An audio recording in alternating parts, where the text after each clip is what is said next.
哇哦，果真是 cosplay part。哎，你这枪挺真的吗？一会儿逃完了再发给我啊。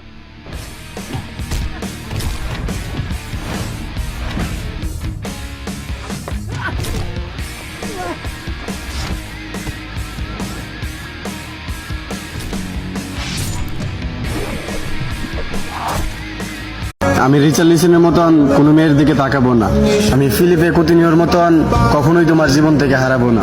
তুমি আমাকে ব্রাজিলের বাস পাখি এলিসন বেকারের মতো বিশ্বাস করতে পারো। শত অপমান পাওয়ার পরেও আমি ভিনিসিয়াস জুনিয়রের মতো তোমাকে পাওয়ার চ্যালেঞ্জ করব। আমি মার্কিনিউসের মতো কখনোই তোমার স্বপ্ন ভেঙে দিব না। আমি ব্রাজিলের সুপারস্টার কাকার মতো তোমার মনে জায়গা করে নিতে চাই। তুমি আমাকে তাড়িয়ে দিলে আমি গাব্রিয়েল জেসুসের মতো আবার ফিরে আসব। আমি রাফিনার মতো তোমার সব রাগ সহ্য করে নিব। তোমাকে নিয়ে কেউ বাজে কথা বললে আমি অ্যান্টনির মতো প্রতিশোধ নিব।